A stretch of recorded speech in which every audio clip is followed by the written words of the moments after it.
In this video, I'll share with you how you can reduce stress and increase well-being through combining both gratitude and sewing a simple DIY fleece pajama pant, whether you make them for yourself or you're looking to give a customized Christmas gift.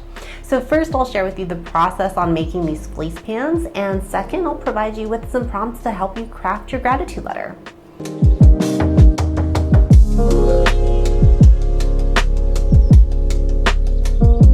As you might already know, both crafts and gratitude helps us maintain our emotional, our mental, and even our physical well-being.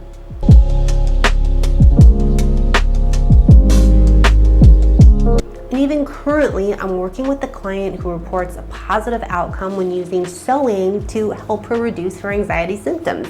And even I myself use sewing as part of my own self-care regimen.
When it comes to gratitude letters, some studies show that you can receive slightly more benefits if the letter is handwritten. However, you can also still gain benefits even if it's not a handwritten letter. It could be a simple text or even a simple note, just saying thank you for always being there. Now, gratitude makes us appreciate the value of, or in this case, someone.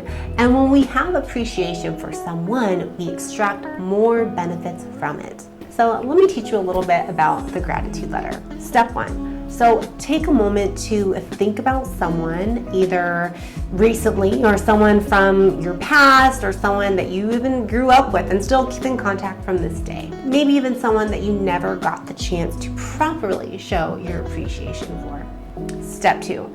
Write that person a letter describing how you feel about what they've done for you and why you are grateful for them. You can also include in that letter how often maybe you think about what they've done for you or how they positively impacted your life. In my opinion, the opportunities of what you can put in that gratitude letter are endless. You just want to make sure that anything that you put in that letter is not to blame or to criticize. It's strictly about showing thankfulness for what that person has done for you in your life. Now, of course, because this is also a DIY fleece pajama pant video, this is the perfect opportunity to tuck this letter somewhere with the pajama pants in a little present for either a birthday or a Christmas gift. Or maybe the pants are for you, but you still can write the letter and mail it off, or sneak it in someone's lunch pail, or leave it at somebody's office. Writing a gratitude letter is going to get you, of course, thinking those positive thoughts because you're in gratitude mode, which is also going to influence how you feel and how you act. I hope you enjoyed this video. Give me a thumbs up if you like it. See you guys on the next post.